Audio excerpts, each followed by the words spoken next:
On your last trip, did you discover what the Earth people watch? They watch a great deal of this.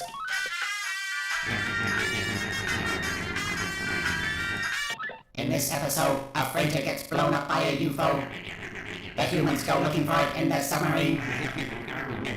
Then it gets smashed all to bits. They are clearly a most primitive people.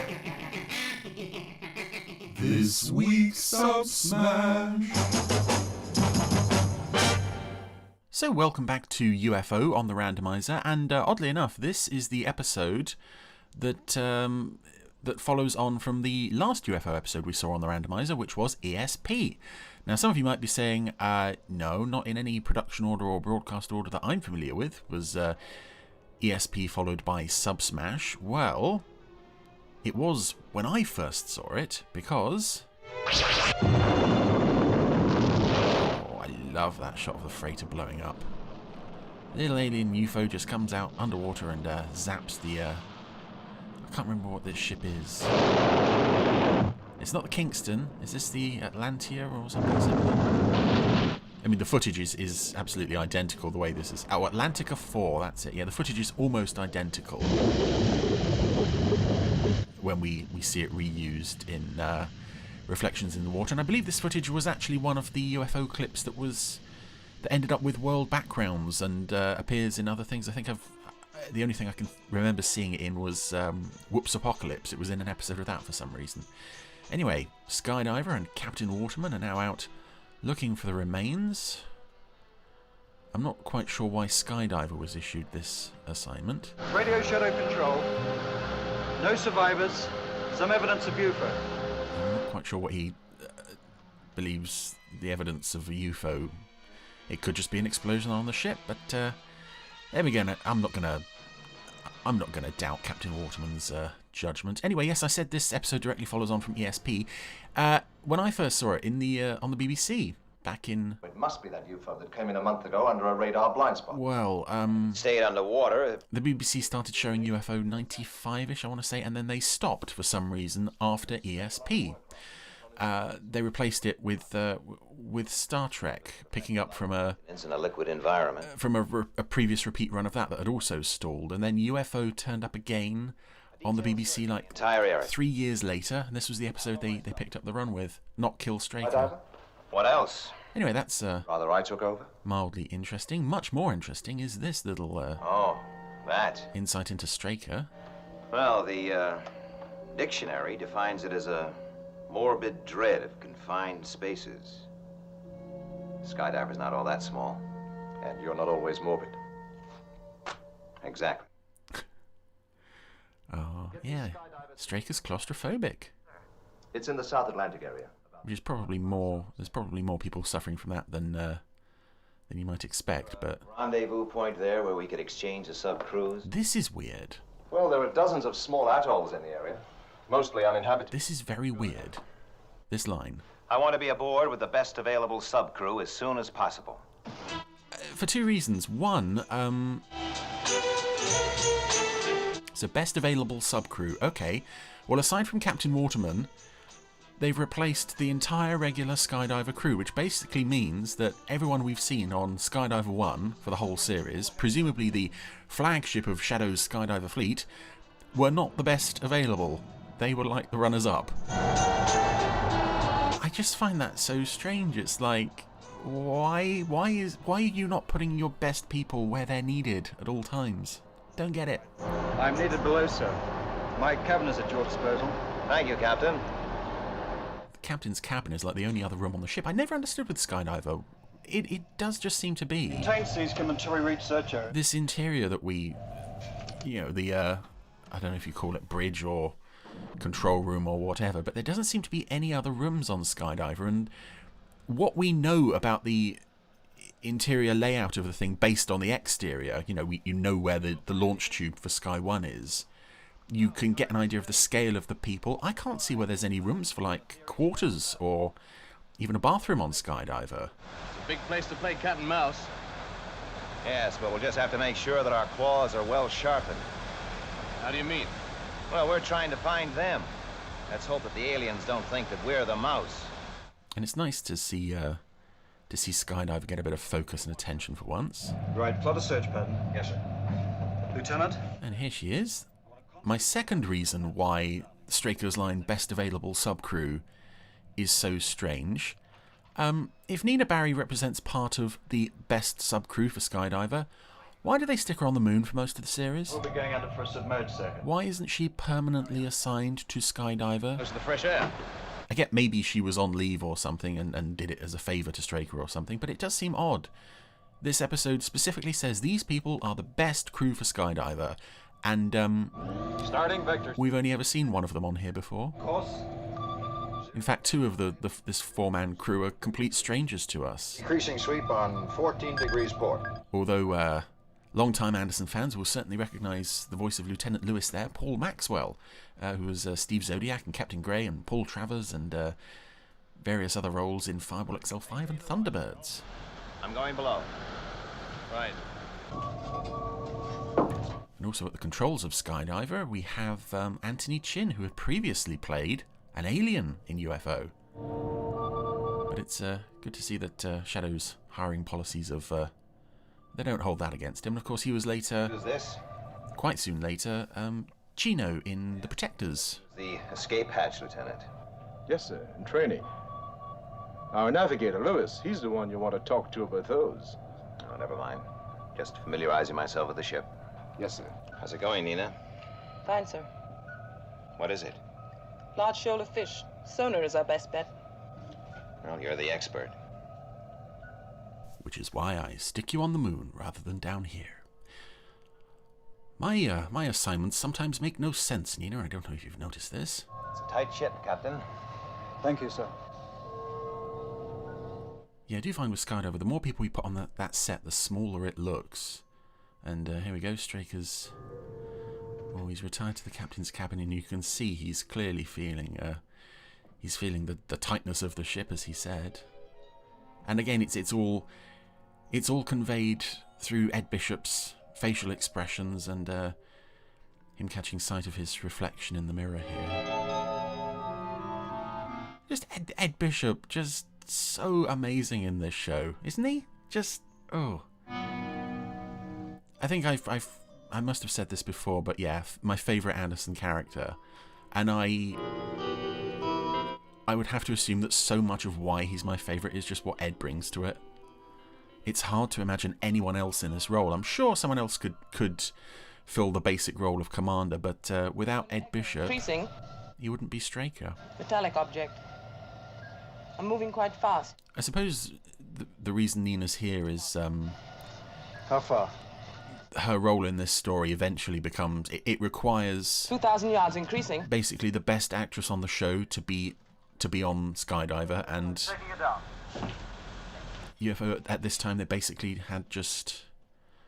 Was it 5? Dive! So they probably made the right decision. It wouldn't make so much sense for Sylvia Howell to be on board this week as it does to have Nina here, but at the same time, I just keep coming back to that. If Nina is part of the best Skydiver crew, why is she always on the moon? Watercraft, sir. Moving ahead of us. Anyway, looks like we've found our underwater UFO. Lovely model work on Skydiver descending into the water there. All those bubbles pumping out of it. Switch on underwater cameras. And Skydiver has always been my favourite UFO vehicle. Visibility poor, sir. I don't have too many favourite vehicles from UFO. I think it's probably because with the designs on this show, they don't seem as uniform. The Interceptors, Skydiver, the mobiles, the lunar module, they don't seem to sort of... I can't imagine them as like all part of the same vehicle fleet in the same way that I can with like the Spectrum vehicles or the Terrahawks vehicles or Rock formations. or even like the various space probes we see in Space 1999. Each main vehicle in UFO seems to belong to a different organisation. We've lost it. But yeah, Skydiver is very cool. Despite the fact that, as we soon see in this episode, it's not really much good in a fight. You know, they've got their underwater lights on. That makes the model look look even more impressive as well. Lots of staring at screens. Is the alien gonna show? Is it gonna show? There it is. Oh. Oh. Some proper throwing yourself about acting here from, well, everybody really. Oh, chin's down. He's got a serious gash on his forehead. Main system still operating. Right surface. Blow tanks 1 and 2. Blowing 1 and 2. And I like this as well. Once they're hit, they just sort of know they can't really pursue the UFO anymore. They react the way the crew of a real submarine would. Until... Malfunction on 1. Keep trying those tanks. Hold it! Shut down ballast. And I do really like Gary Myers as well. I don't know if I've ever spoken about him before, but of the 3 Skydiver captains, I find him the most believable. He's just got something for me that Captain Carlin didn't quite have, and who's the other one? David Warbeck, who didn't even get a name. Starboard turbine. It's nice to see him go from interceptor pilot to Skydiver captain. It's like, hey, here's this competent, capable guy. Let's give him a bit more responsibility, both within Shadow and for the actor Gary Myers as well. Anyway, there goes the little UFO. It's heading away toward the surface. Can we launch Sky 1? We can try. There's no going down with the ship for this, Captain. I'm out of here. Alien craft airborne. And that slide into Sky 1 looks so cool. Launch Sky 1. Lift off. Roger. And there was always a part of me that, since this was Captain Waterman's last appearance in the show, well, at least in production order, I always thought it would have been a horrible thing to do to the character, but rather in keeping for this show if they sent him down the launch tube into Sky 1 and the window had been smashed and they didn't know, and he died in the cockpit of Sky 1, unable to get out. I always thought that'd be an awful end for any character, but it would be so in keeping with the show. Anyway, Waterman isn't dead. He's out in Sky 1 searching for that UFO, and I really do not like the design of this UFO either. Sky 1 to control. Target destroyed. It's nice that it's a different design from normal, but it doesn't make too much sense considering we've seen regular UFOs underwater before, and it just looks so... Under control. Come in, Skydiver. Small and silly. Contact lost, sir. Even the shot of it exploding doesn't look all that impressive. Down. Turbines non-functional. Anyway, the UFO's Actor. Yes, sir. destroyed, but Power. looks like Skydiver is... Yep, we're going down. Emergency power. Crash positions. Crash positions just means find the nearest pole or wall or whatever and just hold on tight. It was like in there's an episode of Space 1999, blast procedure, Koenig calls, and then he goes and crouches behind the sharpest corner of a desk that he can find. Anyway, we've hit the bottom. Ooh, not good. And now here's one of the greatest, I don't know what you'd call it, aspects, I suppose, of having this story on Skydiver, having it crippled on the bottom of the sea, is they've tilted the set at an angle, and instantly this familiar environment that you're used to of Control. Overflying last known position. of Diver 1's control center is Wreckage apparent. suddenly looks completely different. Docking negative. Roger, Sky 1. Proceed to nearest Shadow Base. Starting sub-smash procedure. Roger. And that's Lou Waterman out of the series, except for a brief bit of stock footage in Mindbender. Done. Market was released, sir. Good. What about the power? Well, we're not getting a warning alarm from the reactor, so the radiation shield must be okay. I've sent Klaus Hergesheimer to investigate those radiation shields, Paul. Sorry to bother you. I'm Klaus Hergesheimer. G-section. Checking radiation shields? Well, by now, Sky 1 will have reported our position, so a rescue team will be on its way. Now, we all know the standing orders regarding the sub-smash, so if we just follow them, we'll be all right. So let's get to it. Colonel Foster, Yeah, the set looks so different, and all they've done is tilted it on one side, but and also the escape hatch. now the actors have to maneuver their way around it as if it's a completely unfamiliar environment. Anyway, Straker's issued orders. Everyone's up on their feet except poor old Lieutenant Chin. Listen, do you feel up to going to stern with me and checking the turbines? Yes, sir. Good. I love Straker's body language here. The shelf before the rescue team gets here. Yes, sir. When Chin can't see Straker, Straker is looking at Chin with an expression on his face of, "You are dead. You are so dead." Trust 25 to Shadow Control. We have positive area location on Skydiver beacon. Homing on signal now. Roger, Albatross. That's Keith Alexander on the radio there, presumably Keith Ford, and Keith Alexander was back for a couple of like radio voices in a few episodes made after this, but we never saw Ford again. Sub-smashers are always different. So Ford could be in charge of Shadow Control right now, or How about I check things out in the cabin? maybe they left Colonel Lake there if she actually exists again by this point. And also the shots of Skydiver with the cable attached to the marker buoy that's made to the surface. Later on in the episode, that cable seems to disappear, and I'm not sure why.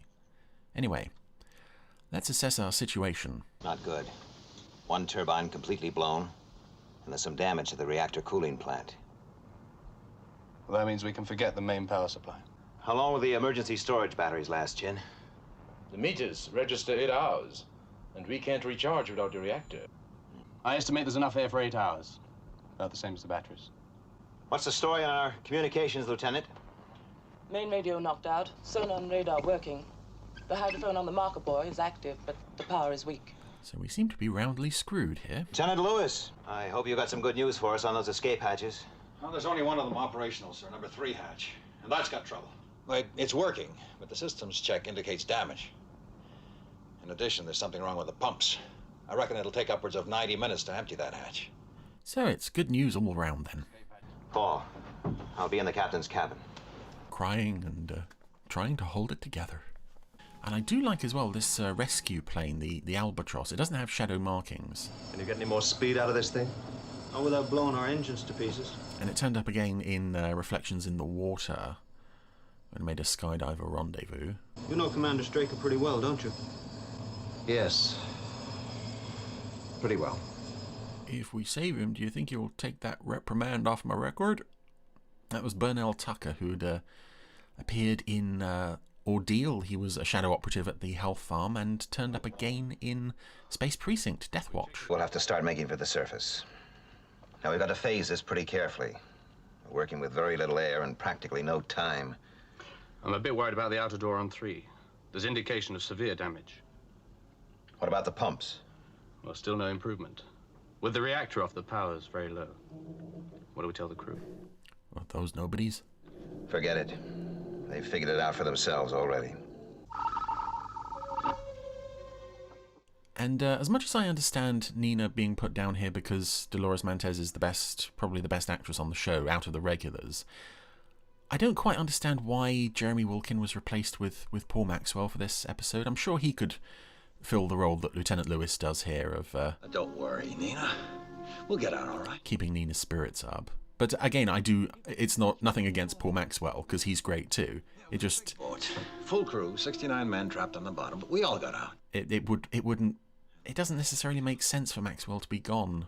But, anywho, he is. We got Paul Maxwell for, was this his final Anderson role?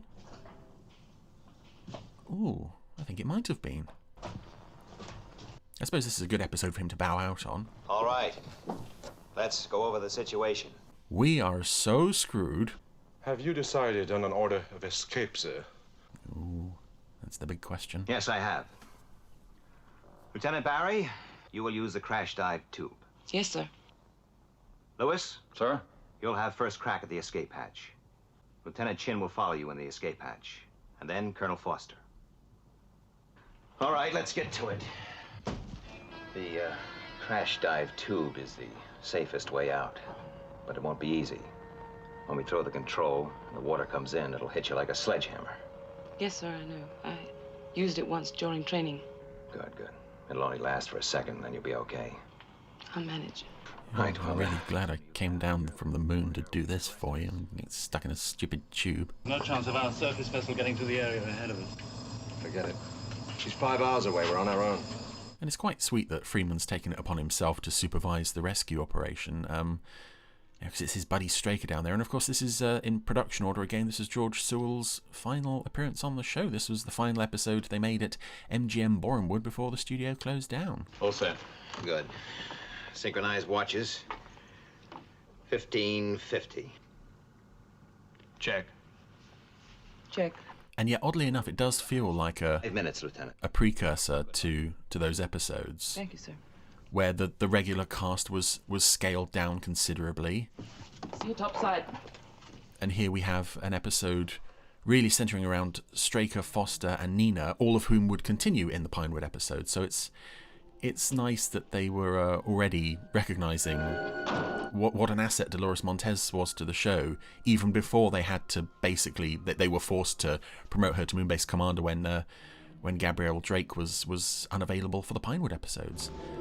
Here we go. Nina's got the long crawl down the crash dive flood tube, and just as Straker was claustrophobic, I believe Ed Bishop was claustrophobic in real life, as was Dolores Montez, which is why they stuffed her in this tube. So all of the strain and all of the fear in her face, that's genuine. Because no matter how cramped the Skydiver set looks, Well, I hope you make that tube is even more cramped. Lieutenant, flood 3. That's it. Lieutenant Lewis is off to the surface. I'm also not convinced that this airlock couldn't have... I think there's room for another person here. Could have taken Nina out this way. She's not that big. No, she's still crawling her way up this pipe. This looks horrible. This is probably the worst thing they ever asked any performer to do on this show, is what they've got Dolores doing here, crawling up this pipe. I also find it strange that Lieutenant Lewis doesn't put the breathing tube into his mouth. Hatch flooded, sir. Like after the water is already over his head. By that point, it would seem to be Negative. to be useless. Lewis is having trouble getting the door open. And again, this goes back to my my very, very grim way they could have killed Waterman off. You get the feeling here that they are just gonna lock this guy in a small sealed room full of water and let him drown. It's the sort of thing UFO could do if they were feeling even darker than normal, but no, the handle's starting to turn. And normally when on a show like this, when you see one of the regular characters in danger, you know they're going to get out okay. And if you see someone you've never seen before in a situation like this, you're pretty sure they're going to end up dead. But no, Lewis is, he's made it. He's out, opened the door, and he's away. It's open. He's made it. Nina should be in position now. Prepare to detonate in 20 seconds. And as discussed previously in a Fab Fact, this watch of Straker's is the one that the Andersons gave him after production wrapped on UFO, and he wore for the rest of his life. This is probably the episode where you see the most of it. He checks it a few times here. And Nina's getting ready. Time to flood the old tube. Detonate. Unlike Lewis, she has got her breathing tube in her mouth. Well, they should be up by now. And also, like Lewis, the door didn't open on first go, but unfortunately, she doesn't have any way to force it open. And Straker and Foster just assume she's out. And this is... Oh...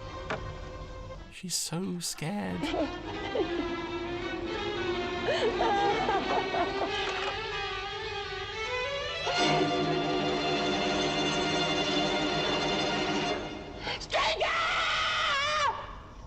Oh, that was...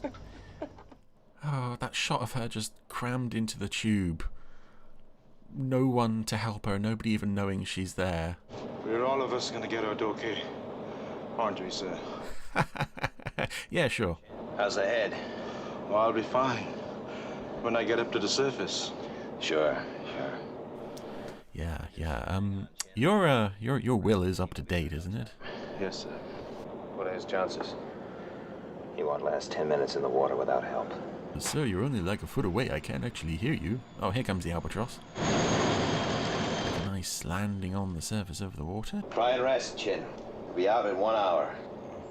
And I'm not sure off the top of my head at what point the cast knew there would be a break in production. I would have to assume that they would know around the time that they were making this, or probably even an episode or two before. I wonder if that's why they've gone to so much trouble with tilting and at times wrecking the Skydiver set like this. Straker. Ed, it's me. Alec. Thank God. We've got Lewis. He's quite safe. He's explained the situation. Now look, Ed, just hang on. Alec. Have you got Nina? Nina? No. She went out right after Lewis. Well, don't worry. We'll get her. We'll find her. Look, Ed. You've got to conserve your air supply. Now just rest and stay as quiet as possible. The divers are coming down now. They'll get you up. Alec. Power's failing. I'll check the escape pumps. They're slowing down. So it's not looking good down here at the moment. The power is failing, and Chin is having a very, very tough time of it. And the divers are coming down to Skydiver, and I'm sure that footage of the two guys in scuba gear was also appears in the Protectors episode Brotherhood. It's flopped the other way round, but I don't think it was shot for this episode. I imagine it would be from some other film they borrowed that.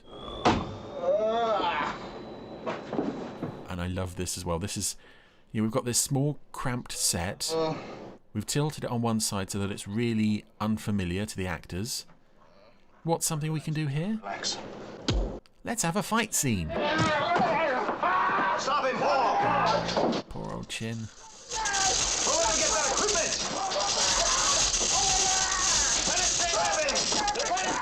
I'd love to know what he's actually saying. I don't know if he's actually... how much he's in control of his actions, or he's just generally delirious. He's trying to get to the door, and... that's it. Electrocuted himself and dead.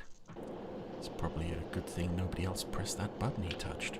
Because that was all he did. He just touched a button. And it electrocuted him. But, there we go. One less person's breathing to worry about. And I love this. You know, death's never worried me before. Right now I'm scared. There's only two of us left. And you've been here longer than me. How do you mean? The older you get, the more precious life becomes. You become aware of what life is. Oh, ain't that the truth? That's one of my favourite Straker lines that doesn't seem to get as much recognition as some of his others. Oh dear. So it's not looking good for anybody. Well, it's looking alright for Lewis. He got out fine. Isn't that weird? You know, the guy we've never seen before and we'll never see again, he's fine. Our three regular characters that we know, they're still in serious trouble. Especially poor old Nina. Just about time for someone to use that hatch again. Commander. Get moving. But, sir... Colonel Foster, get off this boat. You're breathing my oxygen. Straker gets to be the guy who stays behind. Even though, again, for those who like Michael Billington all sweaty, this is another good episode for you.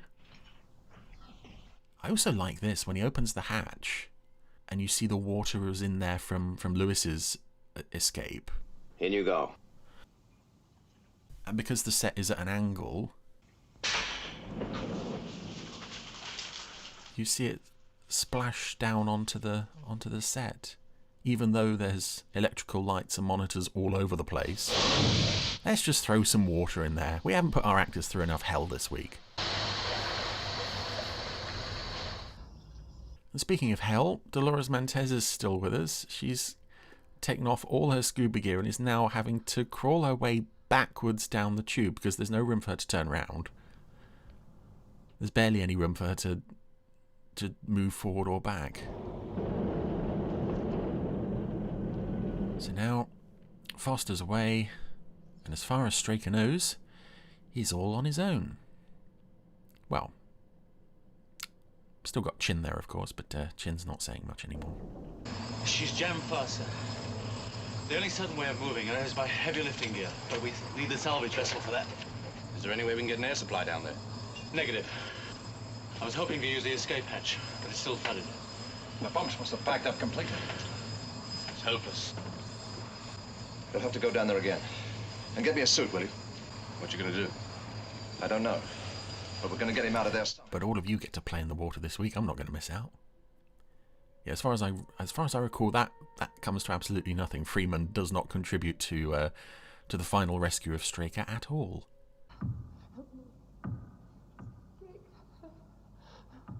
And this is nice as well. Straker can hear banging and moaning from somewhere in the ship. As far as he knows, everyone's gone, so he thinks he must be going crazy. He's crazy. Crazy. Crazy. Except... And this is a good point to throw some old clips in there of the things that matter most to Ed. Waving at his little baby son. And, oh no. Yeah, this is probably just padding to get some, to fill the time with some clips, but this is so well done. This montage of clips of the birth of Straker's son and his death. And Straker looks down at Chin, who's just glaring up at him with his open eyes. I never want to see you again. I like the very subtle hint that the cutting between Chin and Mary is that Mary's tears are kind of the tears shed by all the parents whose children became shadow operatives and subsequently died like Chin. I'm probably reading too much into it, but anyway, Ed's realising that the banging is real. He's going to have to go and check on that. This is where they left Nina.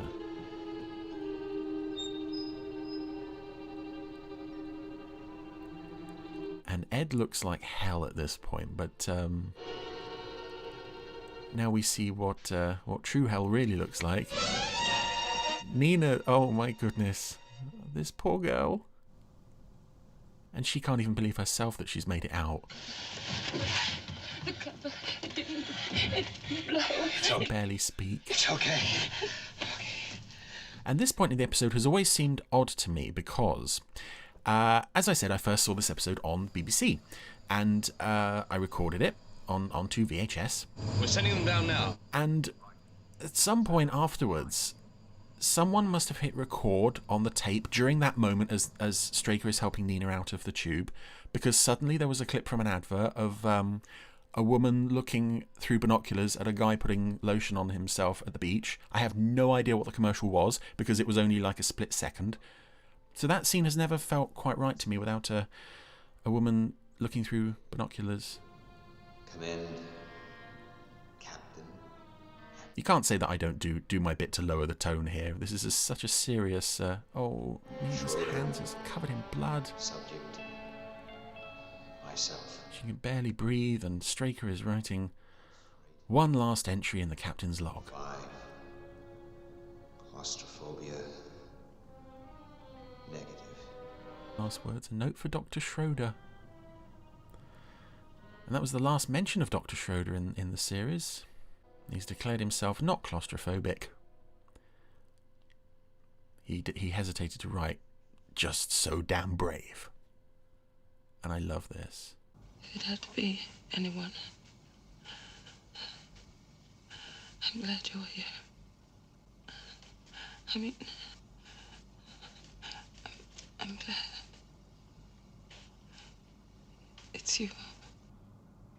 And they hold hands. I love this little subtle bond between them here that never really gets addressed that much, and yet Nina is, as we've covered before on the Randomiser, she is essentially the woman who ruined Straker's marriage, because Mary had that detective follow him, and she got those photos of him meeting up with her for for shadow recruitment business, but she assumed it was a relationship. They're having an affair. And now everything's exploding. I don't like this resolution too much.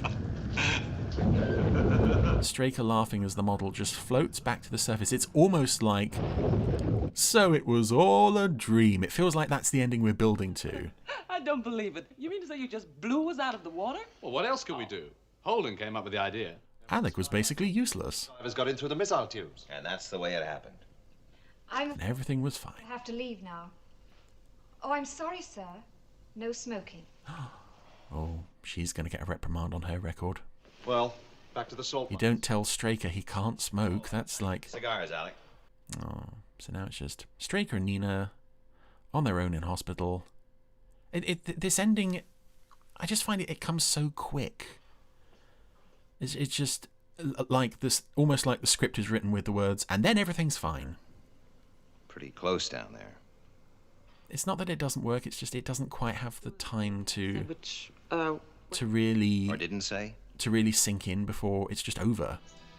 That's what life's all about, I guess. The things we never say. That's another great line. Well, they're kicking me out of here this afternoon. I better go and pack my toothbrush. You'll be back on Moonbase in a week or so. God knows why we're sending you back there. Clearly you're more use on submarines than on the moon, but hey-ho. Oh, that's it. They're both back to... they're both back in officer mode. Whatever happened between them down in the depths, that's in the past. And that was Subsmash. And, oh, I really like that one. And I believe that was a favourite of Ed Bishop's, if not his actual favourite. I've never heard of anyone who doesn't like that episode. And it's such a simple idea. Just to take one of your regular sets, throw all your actors on there, just strand them, and see what happens. And it's hard to think of anything in this episode that doesn't work, really. As I said before, and maybe focused on too much, the idea of kicking off the regular Skydiver crew to be replaced with a bunch of people we've never seen before and someone who probably shouldn't be there doesn't make too much sense. The underwater UFO is a bit naff. Otherwise, everything else is really good. Some amazing performances in this from Ed Bishop and Dolores Montez. Always one of my favourites. Really love this one.